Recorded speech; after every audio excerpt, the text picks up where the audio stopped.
अनादि है, शिव अनंत है। जीवन मधुबन, शिव बसंत है। ओम शांति। 15 जुलाई 2023 आज की मुरली का सार है। मीठे बच्चे, बाप को अपनी अवस्था का समाचार खुले दिल से दो। खुली व सच्चे दिल में ही बाप की याद टिक सकती है। Remembrance of the Father can only stay in a true and open heart. आज का प्रश्न है, इस समय छोटे बड़े सबकी वानप्रस्थ अवस्था अर्थात स्टेज ऑफ रिटायरमेंट होते भी तुम कौन से बोल मुख से नहीं कह सकते हो? उत्तर है, बाबा अभी जल्दी करो, अभी हम घर चले, यहाँ तो बहुत दुख है। बाबा कहते, तुम बच्चे ऐसा कभी नहीं कर सकते क्योंकि तुम अभी ईश्वर के सम्मुख बैठे हो। अभी तुम्हें शीतल गोद मिली है। इस समय तुम ऊंचे से ऊंचे बने हो। सतयुग में डिग्री कम हो जाएगी, दैवी संतान बनेंगे, ईश्वरीय नहीं। इसलिए तुम जल्दी नहीं कर सकते। धारणा के लिए मुख्य सार है, पहला, स्कॉलरशिप लेने के लिए अच्छी रीति पढ़ना है। तख्त नशीन अर्थात सिंहासनधारी बनने की दौड़ लगानी है। कर्म करते याद में रहना है। दूसरा है, हम रूहानी यात्रा पर हैं, इसलिए और सबकी याद बुद्धि से निकाल बाप की याद में निरंतर रहना है। याद का रजिस्टर ठीक रखना है।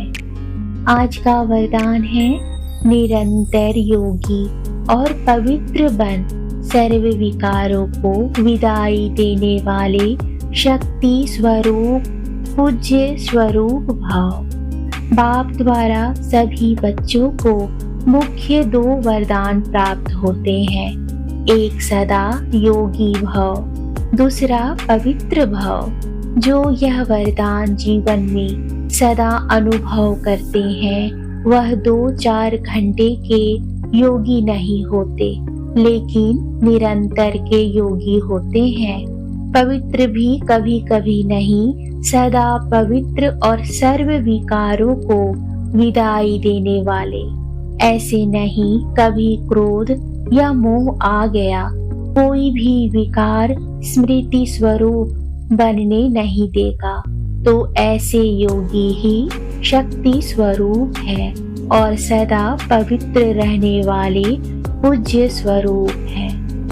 आज का स्लोगन है, सदा ज्ञान सूर्य के सम्मुख रहो तो भाग्य रूपी परछाई आपके साथ है।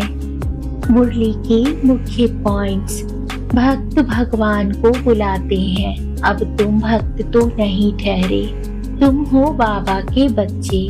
बच्चे जानते हैं बाबा कल्प पहले माफिक आए हुए हैं। बाप और बच्चों का संबंध है। अभी तुम बच्चे सम्मुख सुन रहे हो। परमपिता परमात्मा जो ज्ञान का सागर है, उनको ही सुख का सागर भी कहा जाता है। गाया भी हुआ है, दुख हरता सुख करता वह तो शिव बाबा ही है। गाते हैं हर हर अर्थात दुख को हरो। भगवान के लिए ही गाते हैं, परंतु भगवान का पता ना होने के कारण ब्रह्मा विष्णु शंकर के लिए कह देते हैं। शिव को भूल शंकर के लिए कह देते हैं हर हर महादेव। ब्रह्मा और विष्णु को महादेव नहीं कहेंगे, वह तो दोनों स्थूल पाठ में आते हैं। स्थूल अर्थात बड़े आकार का, जो सूक्ष्म ना हो, अर्थात जो ज्ञान इंद्रियों द्वारा स्पष्ट दिखाई व समझ में आ सके। दुख हरने वाला पतित पावन तो एक निराकार भगवान है। शंकर को तो पतित पावन नहीं कहेंगे, यह तुम बच्चे ही समझते हो। बरोबर उच्च ते उच्च एक निराकार अर्थात जिसका कोई आकार ना हो, भगवान को कहा जाता है। उनका ही गायन है। मनुष्य जब मरने पर होते हैं तो मंत्र देते हैं, राम राम कहो, यह कहो। बहुत करके वानप्रस्थ के बाद ही गुरु का मंत्र लेते हैं। परंतु अभी तो बाप कहते हैं सारी पुरानी दुनिया का विनाश होना है। बूढ़े जवान छोटे सबकी वानप्रस्थ अवस्था है, सबका रिटायरमेंट है। बुद्धि में रहना चाहिए हमारे 84 जन्म पूरे हुए, अब नाटक पूरा हुआ। अभी हम जाते हैं अपने घर परम धाम। इसलिए बाप कहते हैं मुझे याद करो। गीता में भी 2 बार मन मना भव लिखा हुआ है। मन मना भव अर्थात स्वयं को आत्मा समझ एक बाप परमपिता शिव को याद करना होता है।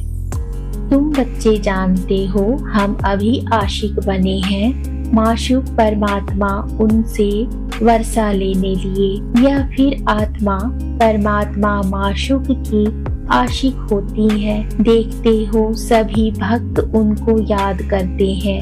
उस माशूक की महिमा बड़ी भारी है। आशिक जो पतित बन गए हैं उन्हों को पावन बनाते हैं। आत्मा ही पतित, आत्मा ही पावन बनती है। ओम शांति।